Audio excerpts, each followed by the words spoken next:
சிறகடிக்க ஆசை upcoming episode. இப்போ தான் புதுசாக வீடியோ போட்டுட்ருக்கேன். என்னோடய வீடியோவை பார்க்குறவங்கள மறக்காமல் எனக்காக ஒரு லைக்கும் ஒரு ஷேரும் பண்ணுங்கள். அது எனக்கு ரொம்பவே ஹெல்ப்ஃபுல்லாக இருக்கும். ரோகிணி மனோஜை கூப்பிட்டுட்டு இருந்த அதே ஃபங்க்ஷனுக்கு விஜயா மனோஜை கூட்டிகிட்டு போகிறாங்க. அங்கே போனதுக்கப்புறம் தான் அவருக்கே தெரியுது ரோகிணியை இந்த ஃபங்க்ஷனுக்கு தான் கூப்பிட்டா போல். ஐயோ நம்ம கதை முடிஞ்சுதுன்னு நினச்சிட்டு போகிறாங்க. அங்கே போனோடனே அவங்க ஃப்ரெண்டை பார்த்து இவன் தான் பையன் மனோஜ்னு சொல்லி அவரை இன்ட்ரடியூஸ் பண்ணிவிட்டு அதுக்கப்புறம் பார்த்தீங்கன்னா அங்கே போய் உட்காடுறாங்க. எடுத்தோடனே அம்மா பையனுக்கான போட்டி தான் நடக்குது. விஜயாவும் மனோஜும் ஸ்டேஜ் ஏறி அவங்களோட பர்ஃபார்மன்ஸ் பண்ணிகிட்ருக்காங்க. மாறி மாறி அம்மா பையனை பற்றியும் பையன் அம்மாவை பற்றியும் எப்போவும் போல் பெருமையாக பேசுகிற மாதிரி பேசுகிறாங்க. அவங்க கூட ஒரு 2 ஃபேமிலி கலந்துக்குது. எப்பவும் போல் விஜயாவும் மனோஜ் தான் வின் பண்ணுறாங்க. அவங்களுக்கு அவார்டும் கிடைக்குது. அதை நினச்சி 2 பேருமே ரொம்பவே ஹாப்பியாக இருப்பாங்க. அதை முடிச்சுட்டு விஜயா கீழே இறங்குவாங்க. அதுக்கப்புறம் பார்த்தீங்கன்னா கப்புள்ஸ்க்கான போட்டி நடக்கும். அதோட நேம் அனௌன்ஸ் பண்ணுவாங்க. அதில் மனோஜ் ரோகிணி நேமும் வந்தோடனே விஜயா ஷாக் ஆகிடுவாங்க. கொஞ்சம் அப்படின்னு தேடி பார்ப்பாங்க. அங்கே ரோகிணி இருப்பாங்க. என்ன மனோஜ், இதுக்காக தான் நீ கிளம்பி இப்படி டிப்டாப்பாக ரெடியாகி நின்றுட்டு இருந்தியா அப்படின்னு சொல்லி மனோஜ் கிட்டே கேட்குறாங்க. ரோகிணி மனோஜை ஸ்டேஜுக்கு கூப்பிட்றாங்க. நம்ம நேம் கொடுத்துருக்கோம், போகலன்னா நல்லா இருக்காது மனோஜ், என் கூட வா அப்படின்னு சொல்லி கூப்பிட்றாங்க. உடனே விஜய், இது பப்ளிக்குன்னு பார்க்குறேன், இல்லைன்னா பலார்னு சிவில்லே அரைஞ்சிடுவேன். அப்புறம் ரோகிணி, நீ எல்லாம் திருந்தவே மாட்டியா?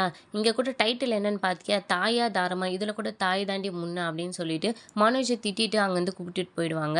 இனி அந்த ஃபங்க்ஷனில் கலந்துக்க முடியாமல் போயிருக்கோம். அவங்க ரொம்பவே கோபமாக இருப்பாங்க. முத்து வீட்டுக்கு வந்து மீனா கிட்டே பேசுகிறாங்க. இன்றைக்கி ஃபுல்லாக என்னெல்லாம் நடந்ததுன்னு சொல்லி கேட்குறாங்க.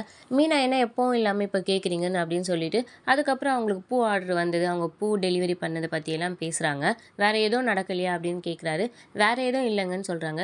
முத்து, எனக்கு என்னென்ன நடந்தது நான் சொல்கிறேன் அப்படின்னு சொல்லிட்டு இன்னைக்கு நானும் சத்யாவும் ரேகாவோட அப்பாவை பார்க்க போனோம் அப்படின்னு சொல்கிறாரு. உடனே மீனா ஷாக் ஆகிடுறாங்க. என்னங்க சொல்கிறீங்க அப்படின்னு சொல்லி கேட்குறாங்க.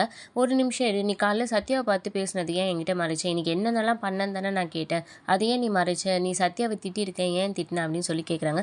பின்ன என்னங்க, அந்த ரேகா கிட்டே பேசாதன்னு சொன்னால் கேட்க மாட்டேங்கிறா. அந்த சிந்தாமணி நம்மளை பழி வாங்கிறதுக்காக எந்த எல்லைக்கும் போவா. அவளால் உங்களுக்கும் சத்யாவுக்கும் எதனா ஆச்சுன்னா நாங்கள் என்ன பண்ணுறது அப்படின்னு சொல்கிறாங்க. நீ நினைக்கிற மாதிரிலாம் ஒன்றும் நடக்காது, நான் தான் அவன் கூட இருக்கல, நான் பார்த்துக்கிறேன் அப்படின்னு சொல்லிட்டு முத்து சொல்கிறாரு. மீனா அதை பற்றி அப்படியே யோசிக்கிறாங்க. ஒரு பக்கம் பார்த்தீங்கன்னா சிந்தாமணி அவங்க ஹஸ்பண்ட் கிட்ட பேசிகிட்டு இருக்காங்க சத்யாவை பற்றி.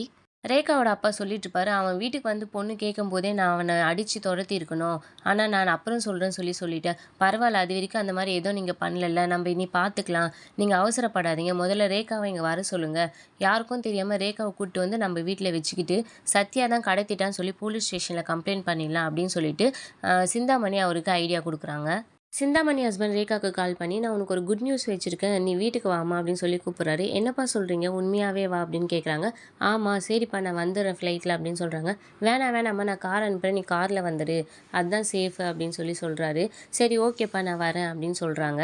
அப்படியே இந்த எபிசோடை முடிச்சிருப்பாங்க. இனி வரும் அடுத்தடுத்து விறுவிறுப்புகளையும் சுவாரஸ்யங்களும் ஷார்ட் அண்ட் ஸ்வீட்டாக தெரிஞ்சுக்க மறக்காமல் என்னோட இந்த புது சேனலை சப்ஸ்கிரைப் பண்ணுங்கள், லைக் பண்ணுங்கள், ஷேர் பண்ணுங்கள்.